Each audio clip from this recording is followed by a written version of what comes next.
Welcome, welcome, welcome. This is I think now I'm trying to slow down and freeze. This is our 12th episode, I believe, of TransParents. And tonight we are talking about exposing the anti-trans agenda and honestly what that means. There are lots of groups that we are going to go through and talk about and educate y'all on, some that act as if they're pro-trans groups. And honestly, they've done some things that are questionable about whether are they truly pro-trans. So with that, I'm Amber. My pronouns are she, her, and this is my co-host. Hi, I'm Jenny, and my pronouns are also she, her, and I've also put my little TikTok handle up in here because I would love it if some more people would join me. I do pro-trans content mostly from the perspective of a parent, but sometimes my dogs are on there too. We love the dogs. We love the dogs here. Like if you haven't found out yet, sometimes her dogs make little guest appearances. They're around here somewhere. With that being said, Jeffrey, we see you. Welcome, Hi, Jeffrey. Welcome. Jeffrey is usually our first to show. And so once again tonight, welcome. He's our first to show. So he actually usually has a comment there before we even go live, and he did. I already had seen it that he was in the audience. So this evening, like I said, we have quite a lot of information to go. I put a bunch of links, resources underneath TransParents is in the first comment so that you can go through some of the articles where I got this. Now, granted, I think there's 7 or 8 there, and honestly, I pulled from about 15. But that's just me. I went further into detail, but I only listed to 8. So if somebody has a particular question, reach out and I'll be happy to figure out which resource that was from and send the direct link to you if you want it. And like Jenny said, I'll mention this too. I put out a poll last week discussing our live and whether or not people would prefer to attend lives here, if they prefer to attend lives on YouTube, if they would prefer TikTok lives, and whether or not they would watch recorded information. And we asked that question because our mission with this is to educate. And if we're not really getting a whole lot of feedback, we're not having a huge attendance, then we are looking where we can go to get more viewership, and that's to further educate. We're not going to change the temperature on this issue if we don't speak out about it. And if we're not being seen, we may stretch and go to another platform. So this may become a pre-recorded live on LinkedIn that we drop on Sundays. It just depends. And we're not sure when we're going to do that. I will give you all plenty of information going forward. But I will say that it looked like about 50% of you had said you preferred LinkedIn and YouTube live. 25% of you said any platform and all platforms. And another 25% said you were perfectly happy with pre-recorded content here on LinkedIn. So just letting y'all know what the feedback was on that poll. But so let's break into tonight's content. And actually, okay, Mariah has shown up from Tampa. Oh, and I just clicked on Prem instead. Hey, Good evening, Prem. Oh, He's from India. Incredible. Yes. Mariah is in Tampa. And Damien is here. He's not showing up, LinkedIn user. He's my favorite LinkedIn user. Damien always, for whatever reason, bless his heart, has a hard time with lives. He tends to come in as the LinkedIn user. And so he'll usually put his name at the end of it so everybody knows who it is. So the first group we're going to talk about tonight is the LGB Alliance. The LGB Alliance is actually a UK-based group that advocates for the rights of lesbian, gay, and bisexual people, but denies the existence and validity of trans and non-binary identities. They began in September of 2019. The LGB Alliance then expanded to the US. It claims to be pro-LGBTQ, but has been accused of excluding and opposing trans and non-binary people. It has always also been involved in lobbying against trans-inclusive policies and legislation, such as the Equality Act, and spreading anti-trans misinformation and propaganda. It has been criticized and rejected by many organizations and activists in both countries for promoting transphobia and division. Currently, the LGB Alliance USA is involved in advocating for the rights of lesbians, gay men, and bisexuals with a focus on same-sex orientation and opposing what they perceive as a new wave of homophobia related to gender identity issues. They aim to protect and advance the rights of these groups while also highlighting the distinction between sex and gender.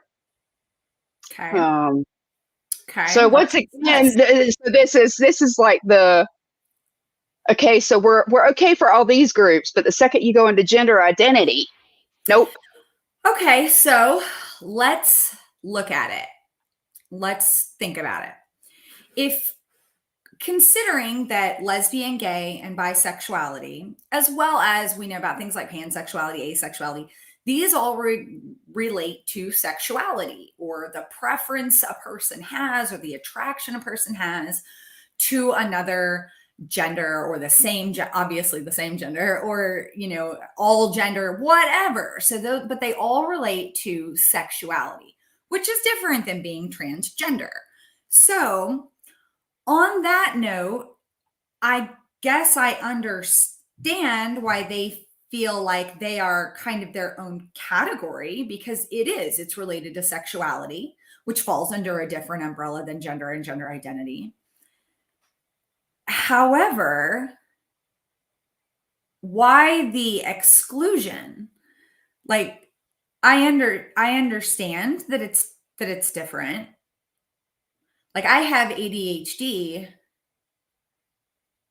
but if a person came in who also had ADHD and was also autistic, I wouldn't be like, well, your group is over there. You can't hang out here in the ADHD people pile. Right.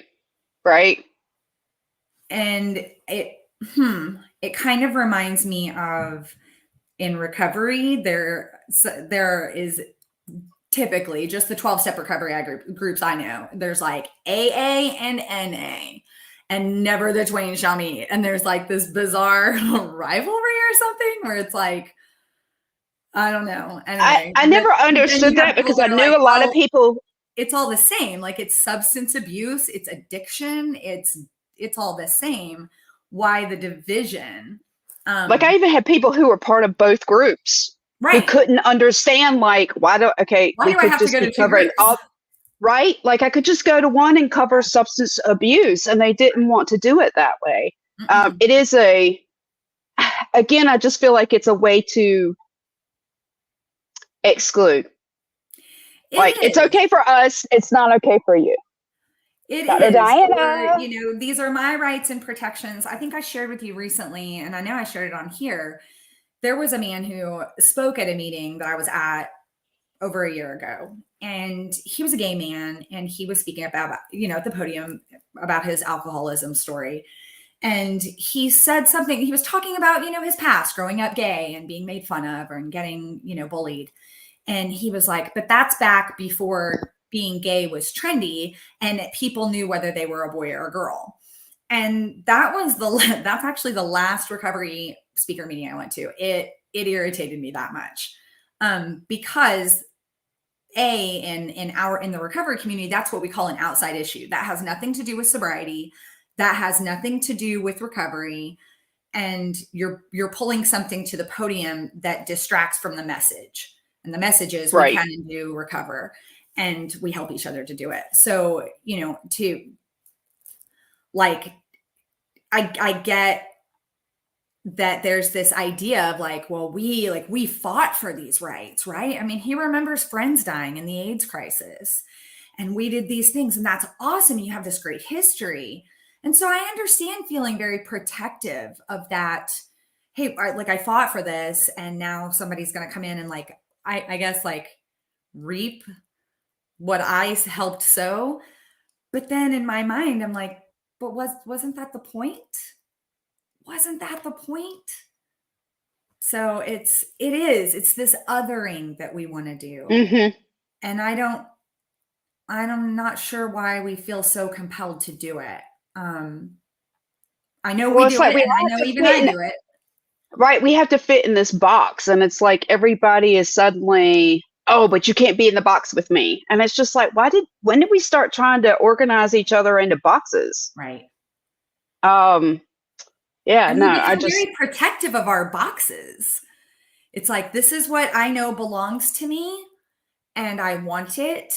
And it reminds me of a meme we've all seen at this point, like I think on Facebook or wherever, that says like, equal rights for others doesn't mean less rights for you. It's not pie. And it's so cheesy at this point, but I absolutely love it because it is true. It's absolutely having access, other people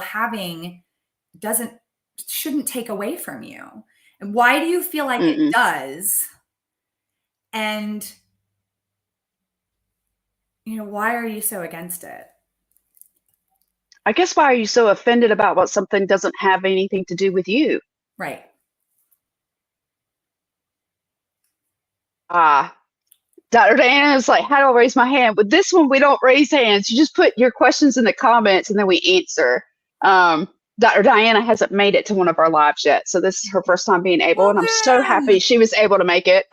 Didn't even check her email this afternoon because I was trying to make sure I had all the most current stats of these groups because it goes ridiculous. In fact, let's move into the next because there's like 14 of these. Okay, so drop the T. This is another movement from at least 2015 that calls for the removal of the transgender from LGBTQ plus acronym, arguing that trans issues are separate and incompatible with LGB issues. It has been criticized for promoting transphobia, erasure, and division within the LGBTQ plus community. In 2019, Drop the T launched a petition to the Human Rights Campaign, the largest LGBT plus advocacy group in the US, to remove the T from their name and mission. The petition claimed that trans people have hijacked the gay rights movement and are erasing the identities of LGB people. Discussions and mentions of the hashtag LGB Drop the T have been trending on social media platforms, including Twitter, X.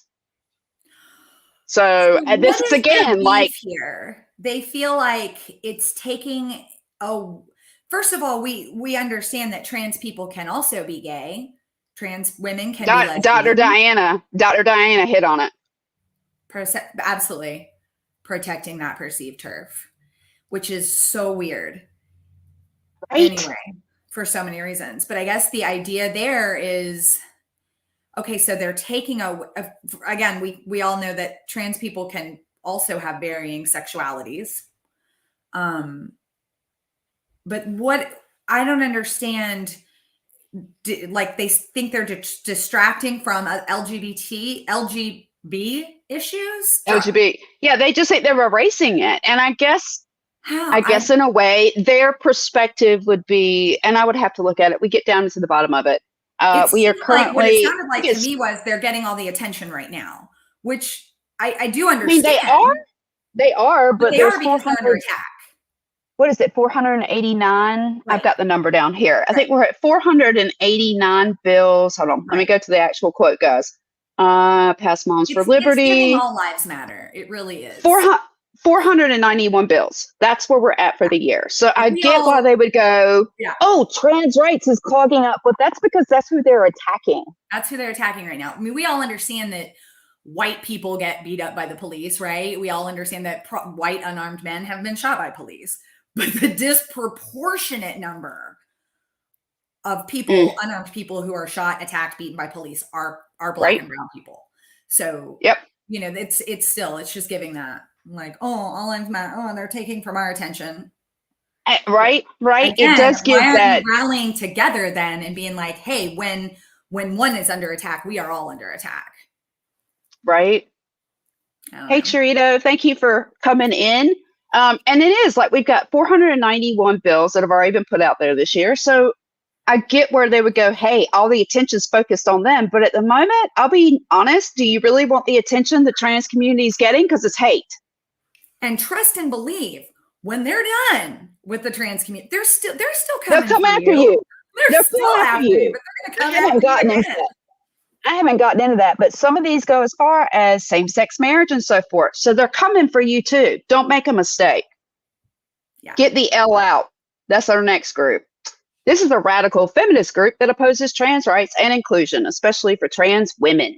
It has staged protests and disruption at pride events, claiming that trans women are a threat to lesbian rights and spaces. It has also been linked to anti-trans hate groups and campaigns. In 2020, Get the L Out staged a protest at the San Francisco Dyke March, a lesbian-led event that celebrates diversity and inclusion. The protesters held signs that read, "Lesbians don't have penises," and "Trans activism erases lesbians." They were met with resistance and condemnation from the majority of the attendees and organizers. It doesn't, like, this is every single one of these groups is like, you're trying to take it away from me. No, they just want a seat at the table. Here's something that I attempted where they're trying to distract us for their overall. What are they trying to distract us from? Right. So when my dad, first learned about my son, there was this whole, well, he's not biologically male and he's never going to be biologically male. And therefore he's not ever going to be a man. And I remember this was in the beginning. My father has really come around. Things are much better. But at the time I said, I'll tell you what, I'm not asking you to change your mind about what you believe Jesse to be. I can't do that. Only you can change your mind. Can you accept that he is a trans man? You don't have to accept that he's a biological man or a real man. Can you just start with, he's a trans man? These attacks against trans women almost always are rooted in that misogynistic view and this whole but you're not a real woman. How dare you, a man, as I perceive you to be, try to hold yourself out as a woman and lower your status to a woman or try to get access to women. And so can we just say, okay, can we start here? Those are trans women. And as trans women who are attracted to women, maybe can you see them as trans lesbians? Don't get me wrong. It's not the end goal, obviously, but I found that really did help my dad to kind of at least get on some footing where he could stop misgendering and, stop being so confused. Right. Well, I mean, we do, when it comes to our parents, I feel like you try and do the best. And you have to, well, I mean, you don't have to, but we do the best because we want our children to still be accepted. We want them to still be included in the family. And honestly, we're trying to give our parents the option to grow. Yeah. And to know our because children. we both did. I mean, we both had to do that. Yeah. I mean, my mother was the same way. It took quite a lot for my mother to come around compared to my stepdad, who was just like, oh, what pronouns, what name? Easy. But he's a teacher. This is not something unusual or abnormal for him, which again goes to pretty much fight against that rhetoric that this is brand new. My dad's been a teacher for 25 years. It's not new. Yeah. So let's go to some of these other groups that like to. Oh, Dr. Diana posted something. Gender is separate from biological sex, as gender is rooted in the brain. And yes, she has a podcast as well. This is Dr. Diana is the one that I moved the shift of my time for Mama Bear so that I could go to her podcast. And then she's just had a conflict. She's had a conflict of, time, interest, and not been able to come back to Mama Bear for the last couple of months. But we still regularly communicate. She shares my events out all the time, which I greatly appreciate. But these were, okay, so for me, get the L out, drop the T, like these groups kind of make sense. These are the groups that start to not make sense to me. And if you want to contact or find her information, you can go to thespeaker.com. That is Dr. Diana's podcast as well. Okay. And she has loads and loads and loads of information for anybody out there. So these are the ones that confuse me. ACPs. The American College of Pediatricians. This is a fringe medical group that promotes anti-LGBT and anti-science views. It has published and disseminated false and harmful information about trans youth, such as claiming that gender dysphoria is a mental disorder, that trans-affirming care is child abuse, and that trans people can be cured by conversion therapy. Coordination with the ADF. Documents revealed a nearly decade-long coordination between ACPs and the Alliance Defending Freedom, ADF, to support anti-trans policy efforts and legal arguments with research. This collaboration aimed to provide medical justification for interpreting Title IX to exclude gender identity protections. ACPs has made public statements claiming that gender-affirming care for trans children has no benefits, positioning themselves against the current medical consensus of the treatment of gender dysphoria in children. The organization has called on various medical societies to scrap current transgender protocols and close gender clinics, aligning with similar movements in other countries that have taken more conservative approaches to trans health care.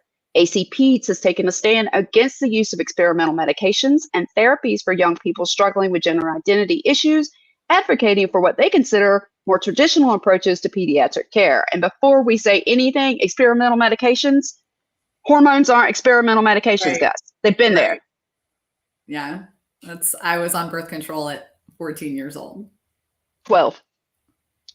So yeah. I Yeah. don't know what they Same mean. thing. Same thing. But the fact that they hide behind this medical BS when they're honestly against every major medical association across They're the outnumbered. country. They know it. You know, I could start an organization of teachers with some of my teacher friends and be like, well, we know something that the entire organization, you know, I mean, anybody can do that. Right. I just think that's where, as soon as I heard that experimental, I'm like, okay, right. you're on It's some the kind of language. fringe because it's not experimental. Right. Second of all, hormone blockers are widely prescribed to cisgender children all the time. Right. I mean, obviously it's not like, you know, every single kid out there, but it's common. It's not some weird thing. But furthermore, most of the things that most gender affirming treatment of children really amounts to social transitioning, changing your clothes, pronouns, name, trying out hairstyles, stuff like that. And usually therapy. Most of the time, I've only talked to a very few number of people who put their kids on puberty blockers.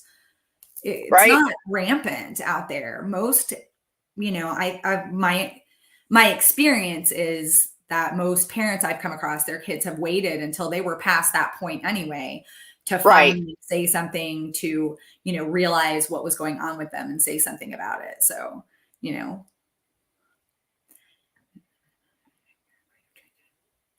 This is, okay. So diffusion-based magnetic imaging and functional magnetic resonant imaging, so MRIs, guys, have verified how transgender individual brains are similar to cisgender brains when compared with control cisgender groups. Yeah. And this is like, when we go into and we say there's no proof, and there is proof.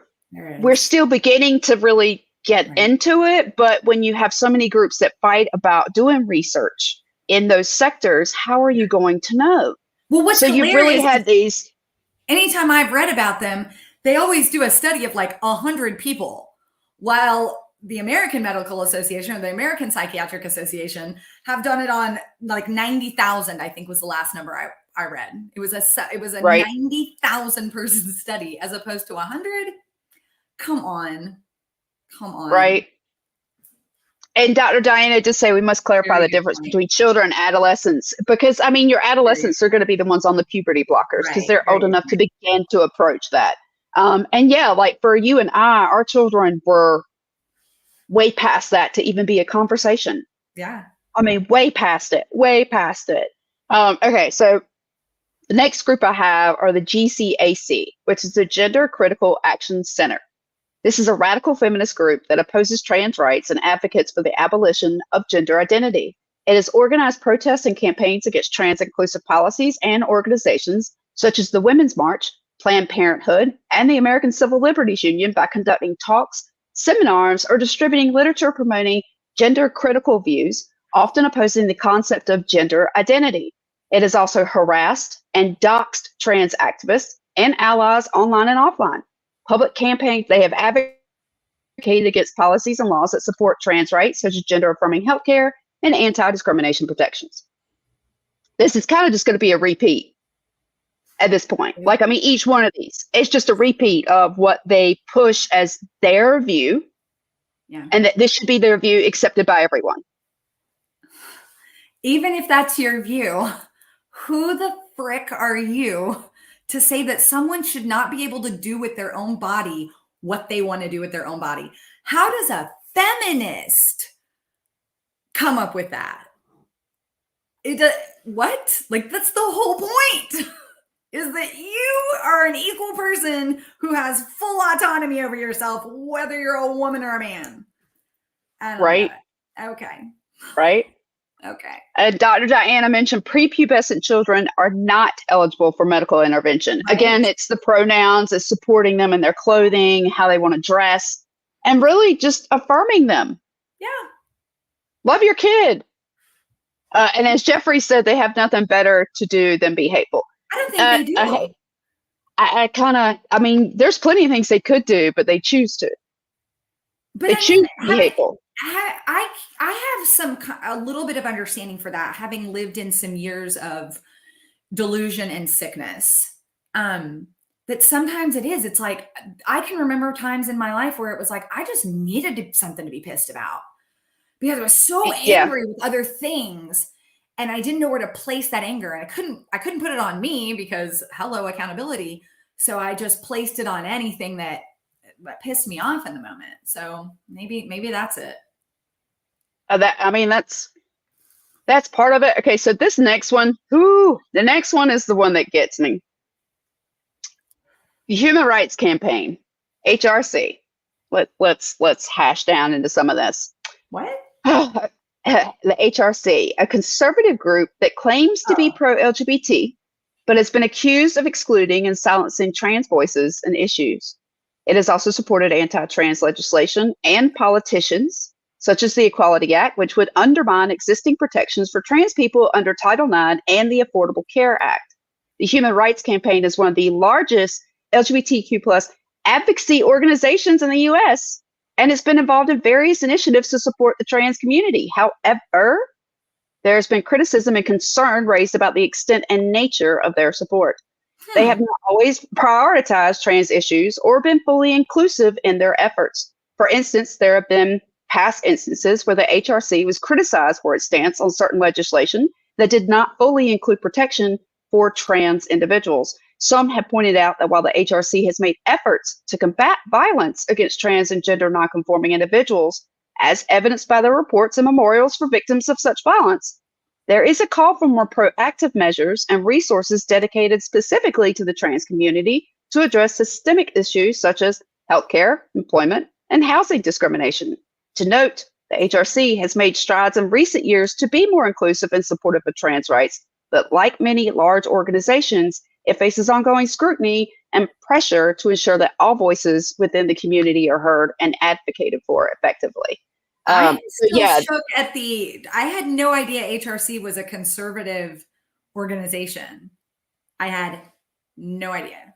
So that's how on top of things I am. Okay, well, no, HRC that belongs to one person and one person only, and that is Hillary Rodham Clinton. So have a nice day. That's the whole thing. And then which is scary is this is supposed to be a pro group. So if you're not being as active in circles, and my stance is, okay, so if you're a human rights campaign, well, who's the biggest group being attacked right now? I don't think I should see equal effort in the gay space and the lesbian space at the moment as the trans space, because there aren't 497 bills out against. Right. And that's the difference in, what is it? Am I thinking like equality and equity? Yes. There's a difference in, and we've all seen that little meme too, that's like the three people and they all have the same size box to stand on to look over the fence. But those depending on the height of the person, that doesn't matter. They need whatever is right for them at that time. So there's a difference in just treating everybody equally across the board and saying, well, this person needs more support right now, just because of where they're at. And so that's where it's, well, yeah, that's kind of where, Yeah, I had to bring that one. I had to bring, because I've seen articles over the years where, like, one minute I'm like, oh, yeah. And the next minute I'm like, what are you doing? No. Why are you saying that? So, I'd like them to be more pro-trans at the moment. So the next group is the Liberty Council. The Liberty Council is a Christian legal organization that provides pro bono representation and litigation for anti-LGBTQ causes. It has supported anti-trans bills and lawsuits, such as challenging the Biden administration's executive order on preventing and combating discrimination on the basis of gender identity or sexual orientation. They have opposed measures that allow trans individuals, particularly minors, to access gender-affirming care, such as puberty blockers and hormone therapies. They argue that these treatments are harmful and support legislation that bans them for minors. They have been active in opposing policies that support trans students' rights, such as the use of bathrooms and participation in sports that align with their gender identity. The Liberty Council defends the practices of conversion therapy, which aims to change an individual's sexual orientation or gender identity, despite widespread condemnation of such practices by major medical and psychological associations. And they have provided legal representation to clients who oppose expansions of LGBTQ plus civil rights, including those related to transgender community. These actions reflect Liberty Counsel's stance on trans issues, which aligns with their broader mission on advancing religious freedom and traditional family values as they define them. Okay. All right. Right. Religious freedom. How about the freedom from your freaking religion? That's what I would like. Right. I would like for your religion to stay with you. You Wow. do that.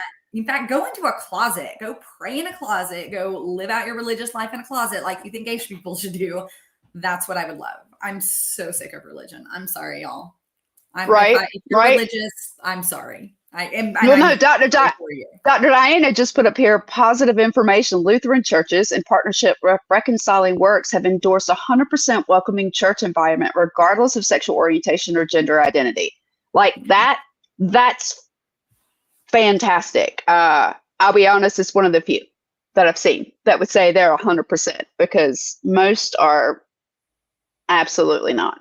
The only church I would consider stepping foot in today is a Unitarian Universalist church. Otherwise, I'm good. I'm not even, I walk so far from it. There's no looking back for me. APP, the American Principles Project. This is a conservative think tank that focuses on social issues and family values. We're the only ones with principles, Amber. None of us. I know, right? We don't possibly know what families are, right? What's a family? Okay. Right? Our family values, what? My children raise themselves.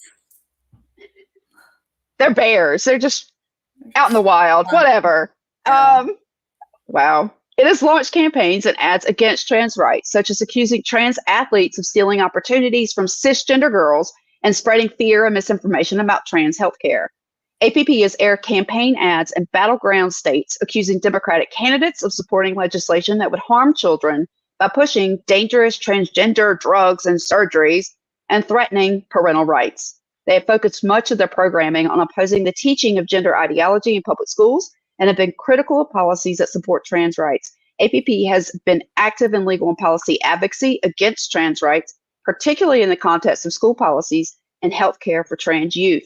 They have even launched a state chapter in Texas, surprise, surprise, with the goal of mobilizing conservative families against what they call gender ideology in schools.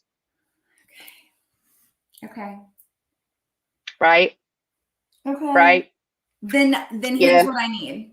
I need the science curriculum to reflect that there is more than two chromosomal combinations. Cool. Then there is. There is. I mean, here's the deal. As soon as you go into biology and you start breaking down X and Y chromosomes and we start talking about Down syndrome, you've already got another set of chromosomes that aren't the XX, XY that they expect everybody to freaking have. Like, it's absurd. Like, just go look up some science, people. Is all I ever want to say to them. I'm just like, please, not your science books. I mean, real science. Yeah, right. Right, not your science books where people and dinosaurs roam together. And evidence-based practice, peer review supported. Right. Yeah. Okay. The FRC, the Family Research Council, another conservative policy and lobbying group that advocates for traditional family values and opposes LGBTQ plus rights. It has published and promoted anti-trans misinformation and propaganda, such as claiming that trans people are mentally ill, dangerous, and predatory. The FRC released a report claiming an increase in acts of hostility at U.S. churches in 2023, which they attributed to liberal policy threats to religious freedom. They suggested that LGBTQ plus civil rights policies are endangering Christian safety in their places of worship. Known for its opposition to trans rights, including supporting a ban on trans troops in the military and publishing materials that dismiss trans identities. They've revived long debunked myths about pedophilia and grooming in its work against trans rights, opposition to drag performances, and support for conversion therapy. FRC has also backed what it calls the Save Adolescents from Experimentation Act, or SAFE Act, which falsely asserts that gender transition is an experiment. Okay, well, I'll tell you what, being a bigot should be dangerous. It should be dangerous to be a bigot. So if you're feeling attacked, maybe it's working. I don't know. I think it should be dangerous to be a bigot. I think you should be looking over your shoulder. I think these kids who, did whatever they did, I'm not even going to go into this whole thing with poor little Nex Benedict over here. I hope they're scared. I hope they are as scared as Nex was every single day. I hope they feel judged. I do. I don't care that they're kids. I don't care. I hope they feel unsafe. I think they moved past the age of children when they attack someone to the point that it ended with their life. I hope they're scared. I don't care. Make amends. Do the right thing. The world is very forgiving. If you can turn around and change your ways and make amends, the world is very forgiving. But while you're active in it, we're just not, and I don't care. I hope you do feel threatened. Right. Good, because I feel threatened every day. My kid feels threatened every day. So I'm glad we're in this together, I guess. It's so many. I mean, that's somebody. I wouldn't personally attack anybody. I don't advocate for violence. I think it's wrong. But at the same time, I'm sorry you're feeling stressed. I'm sorry you're feeling like people are being mean to you. What's that like? Does that suck? Give me a break. Right. So Alliance Defending Freedom. So the ADF is a Christian legal organization. Christian legal. Yeah. That's all I'm going to say. Great. Christian legal organization involved in drafting and supporting anti-trans legislation. So a religious legal organization is drafting trans legislation. I want y'all to hear this. Anyway. This is not appropriate. Right. Religion does not belong in our politics. And if you believe that, you need to really go study the Constitution, and not from some of your MAGA friends. I mean, really study the Constitution. Woo! Sorry. That one is just one that I cannot take anymore. Such as bills. Okay, so the anti-trans legislation they've been involved in are bills that ban trans athletes from competing in school sports, and lawsuits that challenge trans inclusive policies in schools and workplaces. The ADF has led a national crusade to block trans students' access to school restroom and locker room facilities that align with their gender identity. They've advocated for policies and drafted a model student physical privacy policy to restrict access to these facilities. ADF has represented clients in significant court cases, including those involving trans rights. For example, they represented a baker in Colorado who refused to make a wedding cake for a same-sex couple, arguing that baking was his form of artistic expression. ADF has also been active internationally, opposing same-sex civil unions and defending anti-sodomy laws in various countries. And the ADF has played a role in the passage of religious exemption laws that lead to discrimination against LGBTQ plus people, such as Mississippi's HB 51523, and has litigated lawsuits that target trans students by denying them access to bathrooms in accordance with their gender identities and attempting to ban trans women from competing in women's sports. With its funds, ADF has advocated for public policy that threatens LGBTQ plus community rights, working to make same-sex marriages illegal, recriminalize sexual acts between consenting LGBTQ plus adults, ban gender-affirming care, ban trans youth from playing school sports with their friends, and ban abortion services. I mean, we knew on that one. Oh, yeah, but I mean, just... So help me... You're in other countries? Yeah. Let's talk the big S, okay? Or did I do that backwards? Yeah. Wait, maybe it looks that way on the screen. Anyway, let's talk sodomy, y'all. Why is sodomy perfectly okay between cisgender people or straight people? I mean, I'm just going to throw it out there. Like, it's the rules for me. Apparently, it's the rules for me and not for thee. Not for like thee. That's where we're at with all of it. Anything they can pick apart. Okay, guys, I'm here to tell you there was a whole movement there for a minute. I don't know if it's still going on because I'm old now, But there was a whole movement for a minute within at least some of the more religious young people I knew, where if you stuck to certain acts that did not invade the most common act, right, then it was a free pass. Because it didn't affect their virginity, folks. It wasn't virginity. We'll just go ahead and say that, right? Okay, right? So that was a whole movement among very religious young people that I knew. So I'm confused about that. Isn't that sodomy? Or do I have the definition of sodomy wrong? I don't know. But anyway, that's hilarious. That's hilarious. These people don't know that their daughters are getting it in the back door because they're trying to stay pure for Jesus. Like, stop. Woo! You went there. All right, Jenny went there. I'm on fire some nights. I'm pissed. I went there. I don't care. I know. I'm with you. I'm with you on the piss. So Moms for Liberty. Moms for Liberty. This is. I saved them for last. Moms for Liberty is one of the groups that has been campaigning against trans rights and inclusion in schools and public spaces.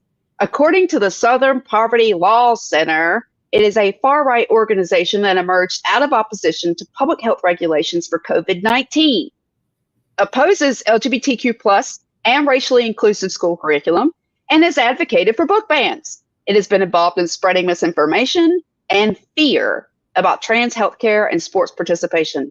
In Davis, California, bomb threats forced elementary schools to go on lockdown and a library to cancel an LGBTQ plus event after anti-trans activists, including a Moms for Liberty collaborator, highlighted local residents' views on social media. The threats followed an incident where a speech at the library intended to focus on trans women participating in women's sports was disrupted. During their national summit, Moms for Liberty hosted sessions that criticized LGBTQ plus and racial content in school libraries and advocated for anti-LGBTQ plus policies in schools. They also pushed for censorship of classroom instruction on sexual orientation, gender identity, race, racism, and slavery. The group has been involved in offering bounties for reporting teachers who discuss divisive topics, attacking LGBTQ plus teen suicide prevention efforts, and attempting to ban books and isolate LGBTQ plus students. Moms for Liberty has insinuated that LGBTQ plus charities like the Trevor Project are grooming children into a trans identity and supported the notion that trans identities are a social contagion. Then how do trans people exist? How did trans people exist before social media? Because I guarantee you 100% of them were raised in cisgender, heteronormative homes, watching cisgender, heteronormative content. Everything has been cisgender, heteronormative, everything. So how did they even come to be? Right. Okay. I like Diana's statement here. All of these ideologies originated in Western Europe based on binary heteronormativity. Their actions with colonization attacked and criminalized gender variance and fluidity. Gender fluidity and cross-gender behavior has existed for thousands of years. Absolutely. Like I know that we have written record back to the Copper Age, and that is 3,000 years ago. So there's at least 3,000 years it's been around. It didn't come around the last 5, just FYI.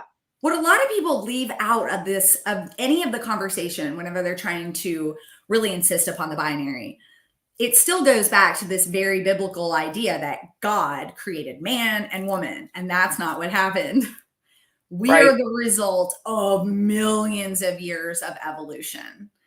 And if you look at the variance in different species and even within the different kingdoms, you'll see that not all cats are tigers, and not all animals fall into, look at the platypus. What the frick is a platypus, right? Like, what is a platypus?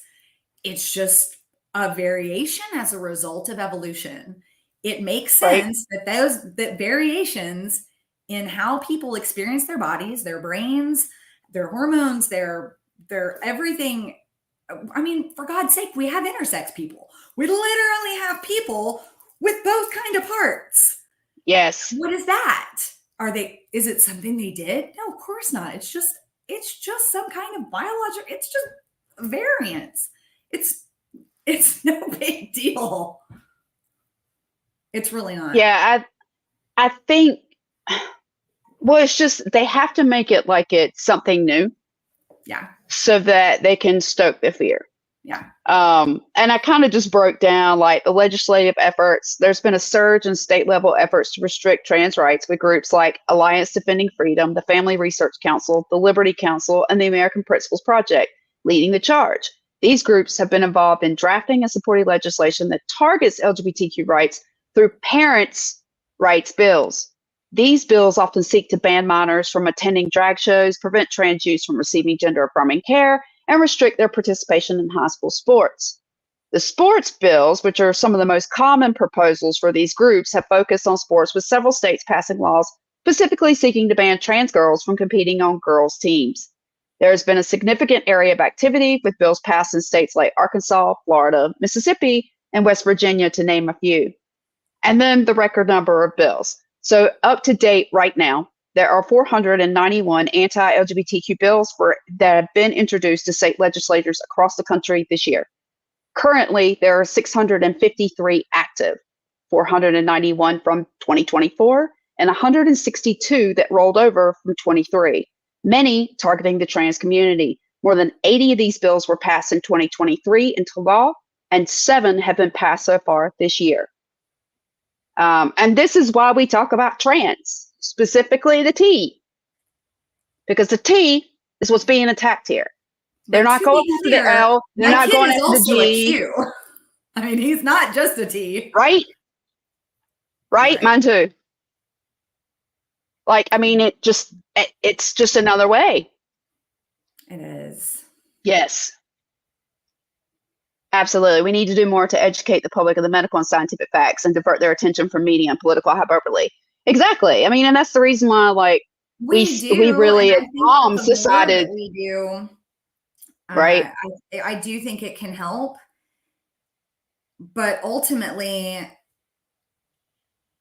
you know, we've provided over how many years insurmountable evidence to evolution, to you know, evolution. I'm just gonna stop there. And there's people who are never going to believe that. And they're not ever going to. There are states that still don't teach that. Right. I mean, I think it's only like 1 or 2. So it's only, yeah, exactly. You know, yeah, we do need to educate, but we just need to keep it open and that's what Amber and I strive to do, because I know that there is going to be a compassionate, conservative person who is going to be confronted with this in their life. And even though I have strong feelings about where they're at now, when that day comes, I want them to have a safe place. I want them to know I'll still talk to you about it. I want you to know that I'm a former believer. And if you want to go chapter and verse with me, I'll go chapter and verse with you. And I'll assure you that if that God of yours does exist, he loves your child. And he is A-okay with who your child is. And that's really just the purpose, is just to attempt to keep a visibility, because those days do come. And I think it's not many people that come around. It really just isn't. But those that do, and every generation we're creating is getting a little better. You know, even super conservative kids are starting to, and this of course is why they don't want to send their kids to college, but their kids get out there and get exposed to other ideas and other people, and they start to come around. Funny. Honestly, about what you just said about college, because it reminds me back of something. Well, Liam has been going to churches as well. And I love when I hear that he's been able, honestly, to go into a church in North Carolina. I'm just like, wow, really? Really, that says a lot. It says a lot. Stay safe. Right. And I will say that he's in Wake County. He is in at least a much more positive pro county than the county I'm right next to it, and we're not. So he's in a much safer location for being able to find those churches and speak, I think, and them to be more accepting. And of course, we talked about this, that in those metro areas within the states is where we do find more support than the rural areas. But that's also because they tend to be more educated. Yeah. But what you said about they don't want their kids going to college, my parents never said where I wanted to go, like I couldn't go somewhere, but I remember everybody talked about UNC, the University of North Carolina, and you couldn't send your kids there because they turned them liberal. Now they just all turn them liberal. Wait, no kidding. No kidding. So many people in my community were like, you can't send your kid there. They'll turn liberal. And it was just I went like to the University of Tulsa, which is a historically, I think it's Presbyterian private school. I mean, come on. Like, Hey, you know what I find really interesting is I went to a Bible college. My first 4-year university was a private college, Barton University or Barton College. Barton College is the first Bible college in North Carolina. This is where I took my, kid you not, human sexuality class, and the only nursing school, actually school that I went to that discussed gender identities at all, that broached this topic, that broached bodily autonomy, anything to do within gender rights. That was an elective, and it was a chosen elective. It was not one that I had to take. I just chose to take it. And I'm still blown away that that was a Bible college, and there was more support there in that classroom than I ever heard in my entire program at the public university. That is wild. I read something recently and I thought it was very cool. And I'm going to have to paraphrase it because I couldn't just access it quickly online. And it was to the effect of, it's not that colleges or education turns people liberal. It's that colleges, academia, it is highly dependent on evidence, like you talked about being peer reviewed.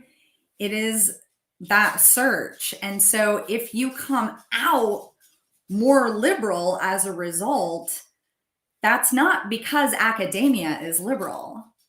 That's because conservatism is uneducated. I don't know. Again, I'm paraphrasing. That I hate to say that, but I mean, I did. Like when I unpacked, I've talked about my racism, my homophobia, my transphobia, like all of these things. I really started unpacking my late 20s, and I went into college in my early 30s.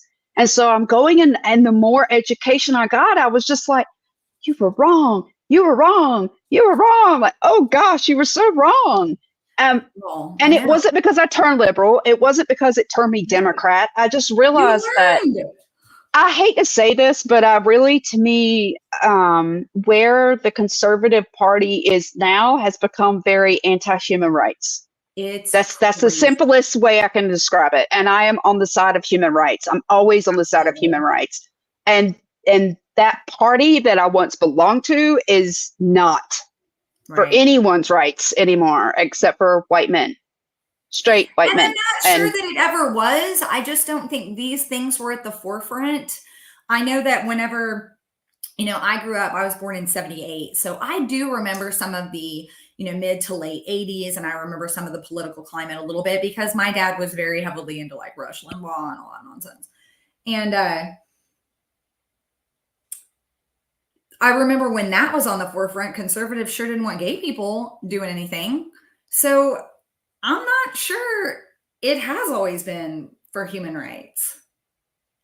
I don't know. No, I think they said they were. And we just kind of blindly followed. Fetus rights. Oh wow. Yeah, don't get me started on that one. Because y'all don't know me on this show for that, but that was like my first harper before trans rights is women reproductive rights. And if you think I'm done with either one, not until they're codified. Because it comes down to federal human level reproductive rights, trans men's reproductive rights, all humans' reproductive rights. So you should be able to make the decision about what happens to your body. Absolutely. Period. I am just how you identify, your sexuality, what decisions you make about your body medically, all those choices are yours alone. And I don't care what anybody else's opinion is. It's not going to change who you are. And Jenni and I are kind of here saying that everybody should just be accepted for who they are. And we know that not everybody is. We know this. At the very least, not attacked. Like, if you don't accept who my son is and what he is and what is, I mean, that's on you. But leave him alone. Like, don't bother him. Don't try to create laws and bills that, you know, impact his ability to just have his own body autonomy. You don't have to agree with that. I don't give a shit how you feel about it. Just leave him alone. I mean, I don't like everything that everybody else does. Interesting, Annie. I kind of believe that, Annie. Yeah. He almost missed us. He's in the UK, and the time change. Because I'll be honest, I didn't even remember the time change myself. And my stepdad like messaged me, I don't know, before he went to bed and was like, "Don't forget to set the clocks up." And I was like, "That's tonight." I know. Already? I noticed it this morning when I got in my car, and I'm like, I've had this car since 2019. I still don't know how to change the clock. My husband has to do it. Well, my audio room on Insomniac Theater, like, we covered when we sprang or when we fell back in time. And like, I literally was sitting there going, have we already gone that long? We're like springing forward again. Somebody do something about this, guys. Like, I'm tired of the time change. Like I said this when we fell back, it'll take me a week. About it. I hear like all the time, oh, this is the last year of it. And I'm like, no, it's not. Keep it moving. No, it's not. We're I just don't understand why. And I feel like it throws us off. And the older you get, the older I've gotten, it's gotten worse. And I just it takes me almost a month now to regulate. And for people in here, they may or may not know, I'm horrible with sleep. So if I'm going to bed in the morning, this is pushing me later in the morning. And what? Hey, 10 hours of sleep. Why did it even exist? Did it have something to do with like farming?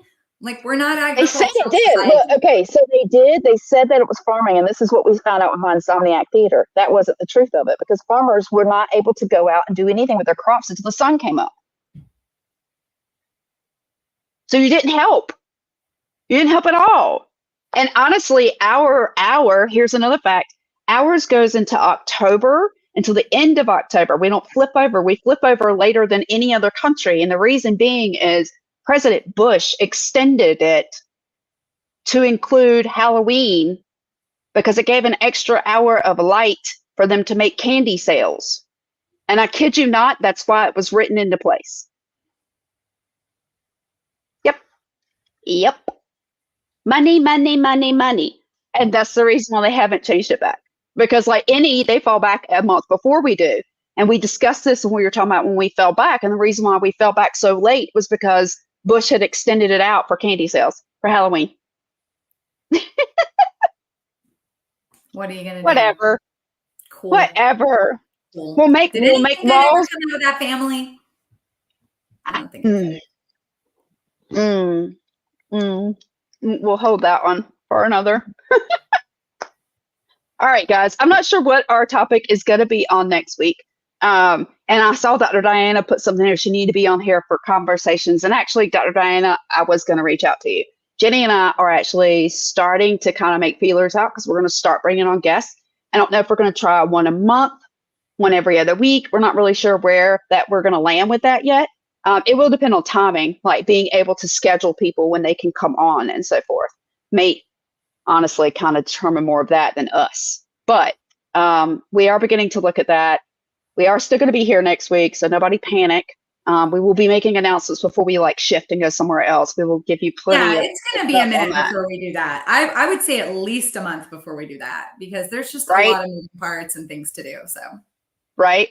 And so if you have any more questions from tonight, or and wanted to say more, like obviously on Mama Bear on Tuesday nights at 9:00 Eastern time, we kind of follow up the conversation from here. So if there's questions about any of the content that we offered that night, and Jenni, what she shared, then we kind of just go through that before we move into whatever we're discussing that evening. So check us out there if you have more questions. And if not, Jenni and I will return 7:00 next Sunday. Hope y'all If you had a joined late, great you probably evening. missed my self-promotion. Find me on TikTok. If you're on TikTok, I mostly do trans positive content from the perspective of a parent. And I'm at Trans Loving Mama. And yeah, sometimes I put my dog on there. So nice little. Woohoo! Yay. All right, folks. What a Love you, mean pleasure. it. We'll see y'all next week. See y'all soon. Bye. Bye.